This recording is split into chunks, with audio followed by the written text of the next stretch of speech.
You got Mooney at number 3. You got Claypool at number 2. You got DJ Moore at number 1. I love this first and foremost for Justin Fields. It is a perfect opportunity for Ryan Poles just to make sure that they can build this thing the right way. At the same time, everybody around the quarterback got to do their job too, so just can't solely put it on him. You know, as I continue to look just a little bit further at what we actually just saw transpire between the Chicago Bears and the Carolina Panthers, it's not only one of the crazier trades that we've seen in recent history, but it's also one that almost nobody saw coming. But while most people are focused on the Panthers situation in this and how it's a clear game changer to what their future is going to look like going forward, on the other side of things, Chicago has already completely changed the operation of how we'll be seeing this team on the field in 2023. And well, this change might have a bigger impact than some of you are expecting. But before we go any further, today's video is brought to you by our friends at Manscaped. Now, if you've been here before, you probably already know that we're huge fans of Manscaped's quality downstairs trimmers, but recently they've decided to one-up themselves by stepping into the world of facial hair care, and luckily I was able to get my hands on their brand new Beard Hedger Pro Kit. And with their Beard Hedger trimmer having a 7200 RPM motor, a titanium coated T-blade, and even 20 different hair cutting lengths to choose from on just a single guard, it's also waterproof, cordless, and rechargeable, making it pretty easy to get the job done just about anywhere. And with also including formulations like their shampoo, conditioner, beard oil, beard balm, and more, this kit has you covered every step of the way. So trust me, do yourself a favor and go down to the link in our bio to receive 20% off and free international shipping when you use our code FootballDigest at checkout. Once again, that is code FootballDigest to join the global men's lifestyle brand in Manscaped. Okay, so to get back on topic with the Chicago Bears, I really don't think it's an exaggeration to say that Ryan Poles and the Chicago Bears front office just committed nothing short of highway robbery in front of the entire world. And when I say that, I'm not necessarily trying to imply that Carolina gave up too much to move up in this year's draft, but instead I'm more so referring to the fact that this realistically shouldn't have even been Chicago's pick in the first place, because honestly, if it wasn't for Lovie Smith willing his Houston Texans to victory on the final game of the regular season just a few hours before getting fired, you guys almost certainly wouldn't be blessed with the number 9 overall pick, an additional first, 2 additional seconds, oh yeah, and not to mention your wide receiver 1 of the future in DJ Moore. I mean, seriously, if you're a Bears fan considering all of this and the fact that you still have $73 million in cap space to utilize this offseason, there's absolutely zero valid reasons as to why you shouldn't be on cloud 9 right now. But yes, while obviously the draft capital and DJ Moore look like nice additions for Matt Eberflus and company on paper, there's definitely still the question of how much of a difference are they actually going to make.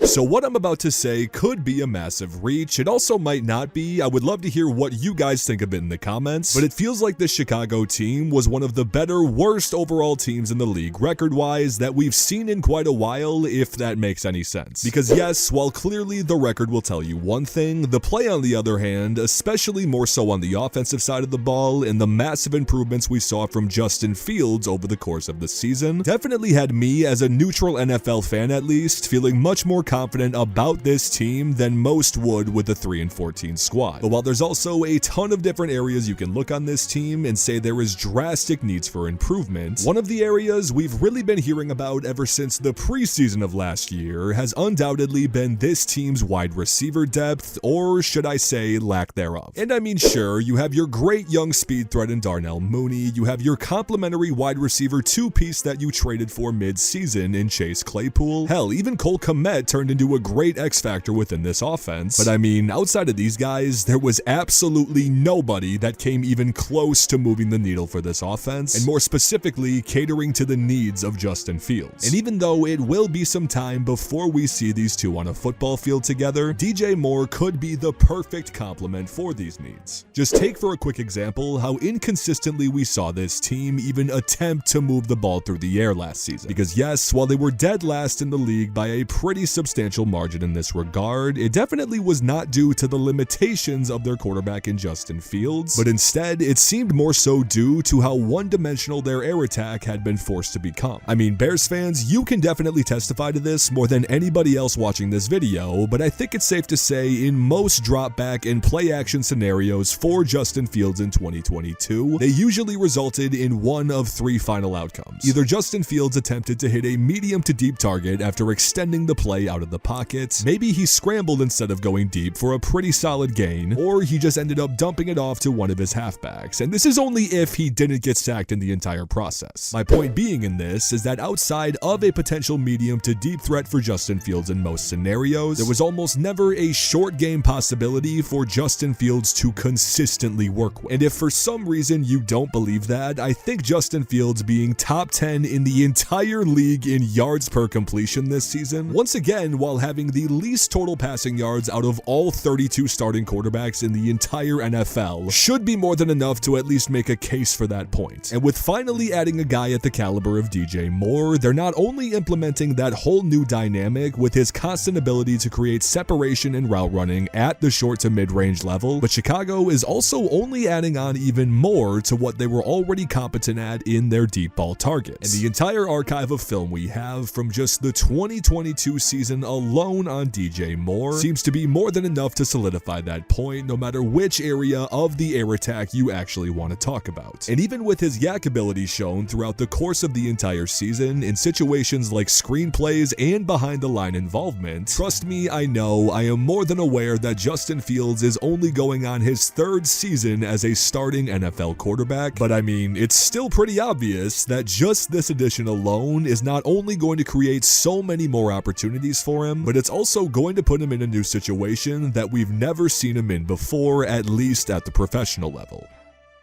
But trust me, while the individual skill set of DJ Moore is definitely going to help the Chicago Bears a ton, it is definitely not the only reason why this acquisition is so crucial to this team. Because, I mean, if you wanted to continue looking at it from an air attack perspective, not only will DJ Moore pretty much take over solely as the X receiver within this offense's scheming, but at the same time, it's going to constantly allow your secondary receivers to thrive in their desired positions, like Darnell Mooney, for example, in the slot. But as we know, if they're still not quite satisfied with this group, they definitely got some money to spend. But even when thinking about adding their hopefully new and improved air attack to what was already the most used and efficient ground game in the entire league last season as well, saying this could absolutely come back to haunt me, but again, if they are able to retain this aspect of their offense, along with the components they've already added, and again, the plethora of possibilities at their disposal for the remainder of this offseason, Chicago could find themselves walking into the 2023 season with a drastically improved and surprising to some dual threat offense. But of course, a ton of that is also going to depend on how they actually use their assets, because well, while some of you might have forgot, and Bears fans, I'm pretty confident that you didn't, but the defense on this team definitely needs a tad of work this offseason as well. So while there's still a very long offseason ahead of us, as always, we'll just have to wait and see. Nonetheless though, you guys, with everything we discussed